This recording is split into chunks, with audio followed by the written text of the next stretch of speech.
Las señales del mercado, la trastienda del poder, los personajes claves del mundo empresarial y, ¿por qué no?, innovación, startups y tiempo libre. Por la 100.1, un espacio para conversar e informarse. Esto es DF en Infinita. DF en Infinita, que regresa a este distinguido espacio en lo que faltaba en gloria y majestad, y en medio de momentos en donde necesitamos entender un poquito el panorama no solo nacional, sino que internacional, a propósito de los efectos que está dejando la guerra y el conflicto en Medio Oriente, y en específico en Irán. En este minuto está hablando en Estados Unidos el presidente Donald Trump, haciendo declaraciones grandilocuentes de que todo está solucionado, todo está controlado, pero lo concreto es que han sido jornadas muy complejas para los mercados a nivel internacional y sobre todo, como era de esperar, para el precio del petróleo. Para conversar sobre esto estamos en línea con Catalina Vergara, periodista del Diario Financiero. Cata, ¿cómo estás? Muy buenas tardes. Muy bien, ¿y ustedes qué tal? Súper bien, Cata. Que ahora, súper bien, pero al mismo tiempo mirando con preocupación lo que está pasando con el petróleo. Durante el día de hoy, el Brent en algún minuto superó los $100 el barril, entendiendo que además esto viene acompañado de una serie de decisiones y anuncios que se hacen en materia de producción por parte de los países petroleros que eventualmente podrían generar mayor incertidumbre con respecto al valor del crudo. Y bueno, y algo de eso hablaba Donald Trump a propósito de eliminar aranceles a algunos países y en algunas rutas y en algunas, justamente para tratar de paliar, me imagino, los efectos de la eventual escasez, ¿no? Así es. Bueno, ha sido una jornada bastante larga para los mercados, la de hoy día. Despertaron en Asia los mercados con un precio del petróleo, como decías tú, Matías, con el Brent que llegó a incluso superar los $120 el barril, algo que no ocurría desde 2022, y que bueno, se debe obviamente a esta guerra que ya lleva 10 días, y digo jornada larga porque, bueno, en Chile despertamos con esos números, obviamente eso tuvo un impacto en el tipo de cambio, el precio del dólar, recordemos que hace no tanto atrás estábamos más cerca de los 800, estaba un poco estacionado en un nivel más cómodo de lo que había sido los años anteriores.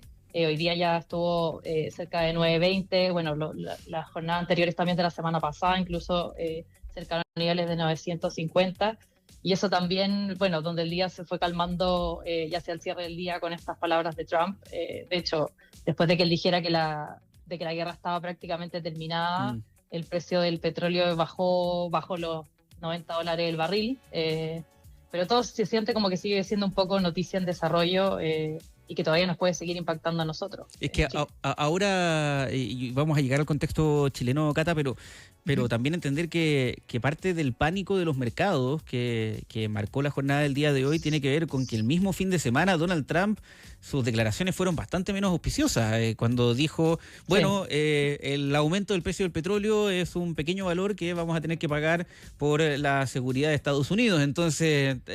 para que obviamente, entonces y todos los mercados así como, ¿qué? Lo cual evidentemente explica en parte los movimientos que se vieron el día de hoy.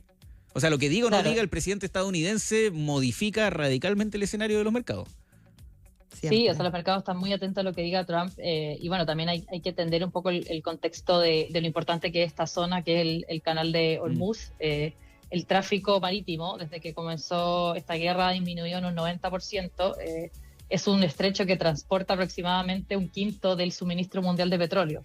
Por lo tanto, y lo hemos visto en los últimos años, cada vez que han habido, escaladas de tensiones, cada vez que hay un poco de tensión en esa zona, el precio que se mueve como el primero instantáneamente que salta son los futuros del petróleo. Y obviamente hoy en día con ya tensiones que son concretas, con estos ataques que hemos visto en los últimos días, y obviamente con un mercado que no está muy seguro de qué es lo que va a pasar el día de mañana, obviamente los precios se han ido moviendo muchísimo, y es que llegamos a estos niveles que no se veían desde 2022.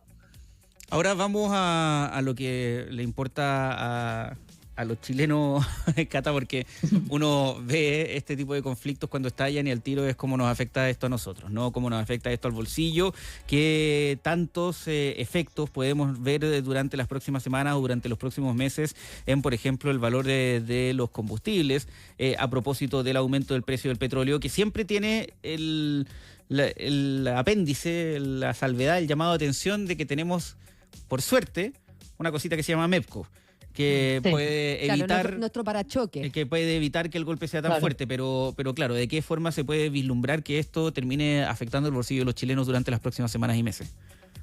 Sí, bueno, obviamente algo que levanta alerta en todo el mundo. De hecho, hoy día, hace un rato publicó Bloomberg que la directora del Fondo Monetario Internacional decía que si aumentan en un 10% los precios de la energía y esto persistía durante todo el año, esto podría impulsar la inflación mundial en 40 puntos base, que es muchísimo.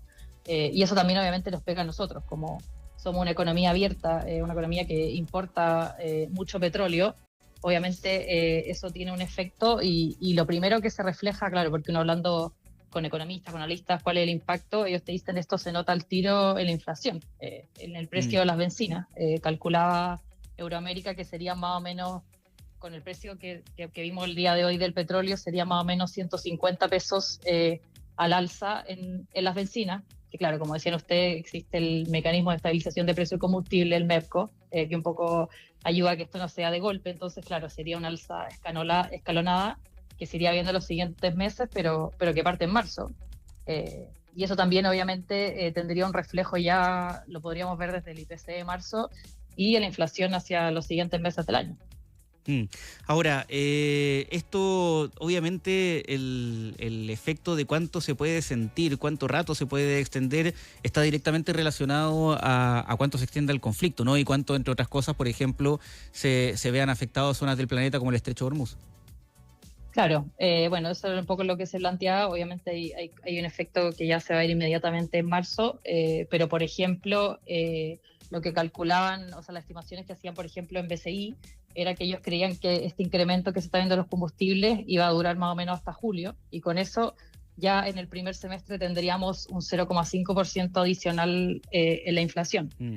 Otros, por ejemplo, planteaban que si el conflicto se prolongara durante todo el año y por lo tanto tuviéramos niveles que estamos viendo, los que estamos viendo hoy día, tanto de precio de petróleo como de tipo cambio, eso podría hacer que a finales de año tengamos un punto más de inflación de lo que está viendo hoy en día el mercado, que es obviamente algo que es alto, que se siente muchísimo.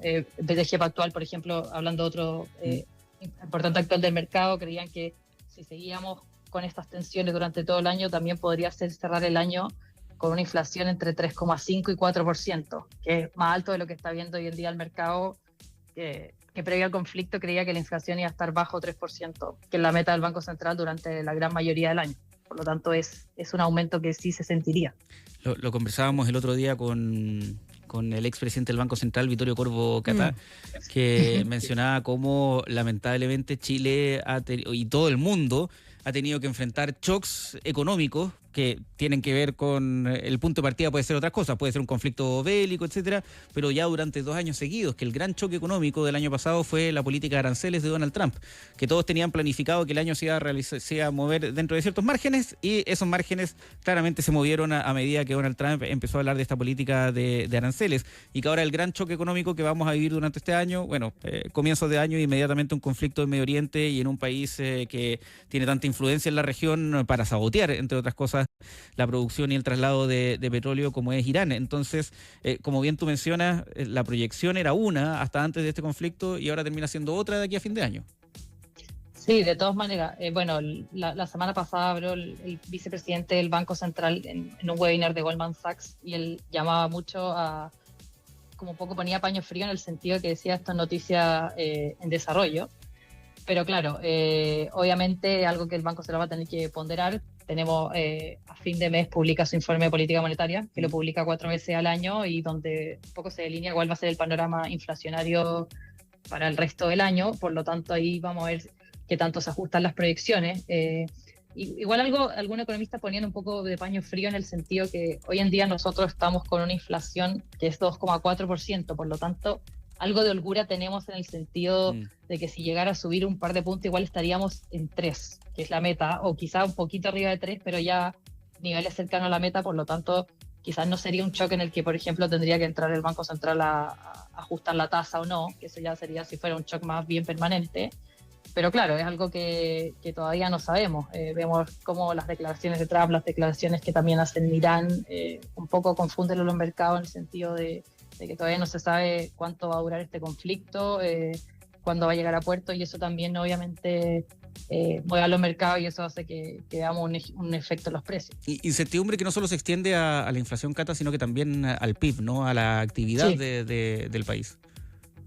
Sí, bueno, eso ahí, conversando con analistas, como que ahí era un poco más difícil de medir el impacto. Porque claro, en el fondo, esto cuando salta el precio del petróleo, el tipo de cambio, como que rápido se pueden hacer los cálculos de cuánto impacta la inflación y es algo que además se traspasa súper rápido.